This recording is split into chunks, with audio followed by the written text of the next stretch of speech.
अस्सलाम वालेकुम मुलांनो, आज आपण तुमची मराठीची सुलभ भारती या पुस्तकातून पाठ क्रमांक 6 फरक ओळखा या पाठ वाचना रहो।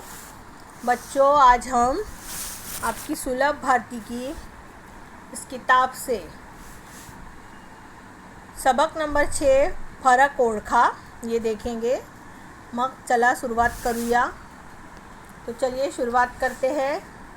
फ़र्क ओळखा यानी कि फ़र्क पहचानना है हमें। इसमें जो है दोन चित्रांतील फ़र्क ओळखा, दो तस्वीर दी गई है, तो इन तस्वीर के दरमियान जो है हमें फ़र्क को पहचानना है। मग चला पाहूया। मुलांनो, तुम्हाला या चित्रातील फरक ओळखायचे आहे। या दोन चित्रामध्ये काय वेगळापणा आहे ते आम्हाला शोधायचे आहे। तर मग चला शुरुआत करूया, निरीक्षण करूया। बच्चों, हमें इन दोनों तस्वीर को ध्यान से देखना है और उसका निरीक्षण यानी कि उसका ऑब्जर्वेशन, मुशाहिदा करके दोनों में क्या हमें फ़र्क नज़र आ रहा है वो तलाश करना है। या चित्रामध्ये काय दिसत आहे, काय फरक दिसत आहे या दोन चित्रामध्ये आम्हाला।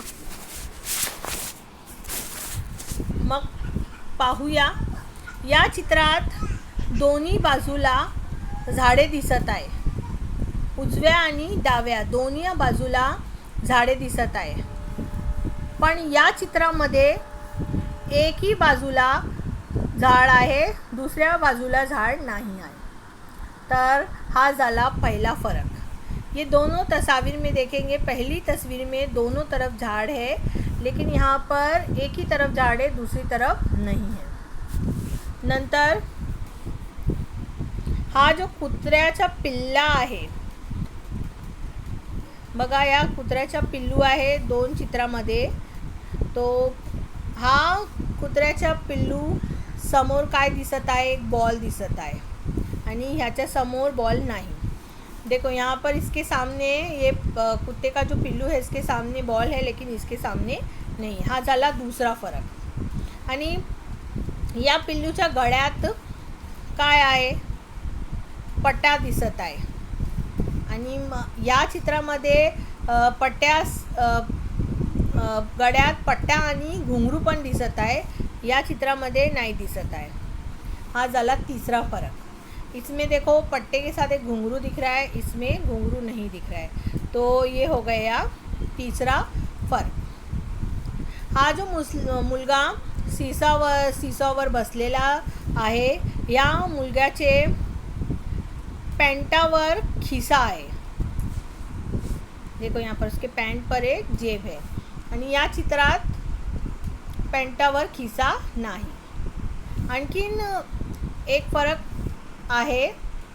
काय आहे तो फरक, ह्याच्या शर्टमध्ये लाईन कशी आहे, निळे रंगाची लाईन आहे इथे, आणि या शर्टामध्ये कशी लाईन आहे, डार्क जांभळी रंगाची लाईन आहे। तो हा झाला चौथा फ़र्क। तो ये हो गया चौथा फ़र्क। आपको ये फ़र्क तो समझ में आया होगा। तर आता आपण पुढच्या चित्राकडे जाऊया। तो अब हम अगले चित्र की तरफ जाएंगे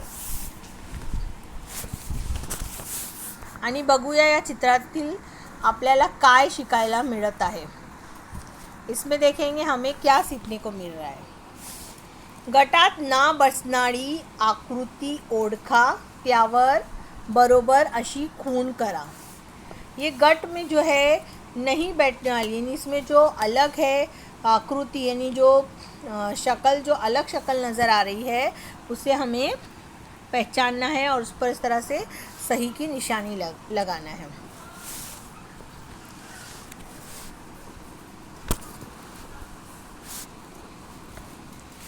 हाँ, त्रिकोण आहे।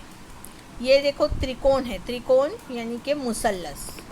त्रिकोण हा तीन रेषाचा वापर करून अपन बनवतात। त्रिकोण को हम 3 लाइन का इस्तेमाल करके जो है बनाते हैं। उसी तरह से हा चौकोन आहे, यामध्ये 4 रेषे आहे। चौकोन जिसे हम मुरब्बा कहते हैं, इसमें 4 लाइन की मदद से बनता है। हा पंचकोन आहे, हा 5 रेषांच्या साहाय्याने तयार करतो आपण। इसको 5 लाइन की मदद से हम तैयार करते हैं। हा काय आहे? वर्तुक आहे। इसको हम क्या कहते हैं? दायरा कहते हैं, वर्तुक। आणि ते पूर्ण अखंड रेषाने बनत आहे, जो है पूरे एक ही रेषे से, एक ही लाइन से पूरा बन रहा है। तो इसमें से जो ना बसणारी आकृती कोणती आहे? वर्तुक। तो याच्यावर आपल्याला बरोबरची खूण टाकायची आहे। तो अशी खूण आपण टाकणार। मग चला पुढच्या चित्रावर। खालच्या चित्रामध्ये काय आहे? काय दिसत आहे? डोळे उघडे दिसत आहे। आणि इसमें भी देखो आंखें खुली हुई है। उघडे म्हणजे काय? खुली हुई। इसमें देखो खुली हुई आंखें नज़र आ रही है। याच्यामध्ये पण डोळे उघडे आहे। या चित्रामध्ये डोळे खाली आहे आणि बंद दिसत आहे। तो ये तीन जो तस्वीर है, इसमें जो शक्ल है, इसमें आंखें खुली हुई है, इसमें बंद है। तो ये वाली जो है गटात ना बसणारी आकृती आहे। याच्यावर सहीच्या खूण करायची आहे। नंतर याच्यामध्ये काय दिसत आहे? चौकोन। चौकोनामध्ये आणखीन एक चौकोन आहे। देखो यहाँ पर मुरब्बा बना हुआ है और उसके अंदर और एक मुरब्बा है। हा काय आहे? त्रिकोण। त्रिकोणमध्ये एक आणखी त्रिकोण काढलेला आहे। इसमें ये मुसल्लस है, उसमें और एक मुसल्लस बना हुआ है। हा वर्तुक आहे। वर्तुकमध्ये आणखीन एक वर्तुक आहे। इसमें भी सेम वैसा ही दायरा बना हुआ है। आणि हे काय आहे? त्रिकोण। त्रिकोणमध्ये वर्तुक काढलेला आहे। ये क्या है? मुसल्लस है। मुसल्लस के अंदर दायरा बनाया हुआ है। तो ये क्या है? इनमें से अलग है, गटात ना बसणारी आकृती आहे। तर आम्हाला काय करायचे आहे? त्याच्यावर अशी सहीची खूण काढायची आहे। तो ये समझ में आया होगा। अब हम आगे बढ़ते हैं। नीट निरीक्षण करून काय सांगलेलं आहे, काय सूचना दिलेली आहे, फर्स्ट आपण ते पाहूया। पहा, आकारात कसा फरक पड़त गेला ते सांगा। ये देखना है और इसके आकार में कैसा फ़र्क पड़ रहा है वो हमें बताना है। तो देखो यहाँ पर हमने क्या है, ये गोल बनाया। इस गोल के आगे एक लाइन कर दी है। फिर इसके आगे एक और इस तरह से लाइन हमने बना दी है। तो ये क्या बन गया? न।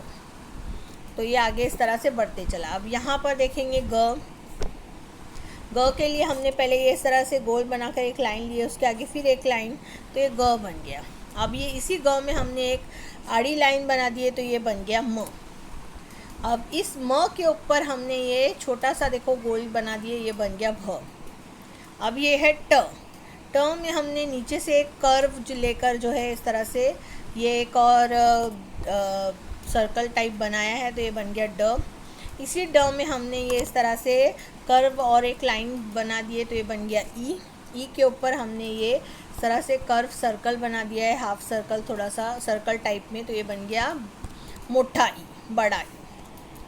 ये देखो ये आधा प, इसमें एक लाइन मिला दी, प का ये आधा हिस्सा है, इसमें लाइन मिला के पूरा प बन गया। और उसी प के आगे हमने इस तरह से एक बना दिए, तो बन गया फ। ये क्या हो गया? फ़र्क इस तरह से समझ में आगे बढ़ते हैं। आकारानुसार गटात न बसणारे अक्षर ओळखा, त्या अक्षराखाली ओढ़ा। अब यहाँ पर इसमें इस गट में, इस ग्रुप में जो है कौन सा आकार के हिसाब से नहीं बैठ रहा है अक्षर, वो हमें पहचानना है। देखिए ये प है, प में हमने एक रेशे यहाँ पर एक लाइन बनाई तो ये श बन गया। फिर यही इसी प में हमने इस तरह से बना दिया तो ये फ बन गया। लेकिन क्या ये ल इसके साथ मिल रहा है? नहीं, तो ये जो है ये इससे अलग हो गया, ये गट में नहीं बैठ रहा है। फिर ये है क, ये र है। अब ये क को आधा अगर हम करते हैं तो ये इस तरह से बनता है, और उसी आधे पार्ट में हमने ये जो है एक लाइन बना दी है तो ये ब बन जाएगा। फिर ये देखिए क का हमने आधा कर दिया तो व बन गया, लेकिन ये र जो है पूरा ही डिफरेंट नज़र आ रहा है, अलग, तो ये इसमें से इस गट में नहीं बैठ रहा है। ये र है, र के साथ से ही हम यहाँ पर इस तरह से थोड़ा सा सर्कल जैसा बना दिए तो श बन जाता है। फिर यही र में देखो यहाँ एक लाइन और ये एक लंबी लाइन, आड़ी और लंबी लाइन, खड़ी लाइन मिला बनाए तो ये बन गया स। लेकिन ये ज पूरा टोटली जो है डिफरेंट है। ये ट है, ट को ही हमने पूरा बंद कर दिया, ठ बन गया। फिर ट में थोड़ा सा बंद करके ढ बन गया। लेकिन ये ण है, न जो है ये पूरा इससे अलग है, तो ये गटात न बसणारा अक्षर झाला। ये म से हमने ये भ बनाए, इसको हमने आधा इस तरह से छोड़ दिए, यहाँ से हटा दिए तो न बन गया। लेकिन ये ई पूरी तरह से अलग है, तो ये गटात न बसणारा अक्षर आहे। अब इस पे हम क्या करेंगे, जो गट के अंदर नहीं बैठ रहा है उसके नीचे हमें क्या कहा है, रेख लाइन निकालने के लिए। तो ल ये है गटात न बसणारा र, ज गटात न बसणारा न, आणि ई हा गटात न बसणारे अक्षर आहे। तो उम्मीद है बच्चों आपको ये समझ में आया होगा। फिर मिलते हैं नेक्स्ट वीडियो में, जब तक के लिए अल्लाह हाफिज़।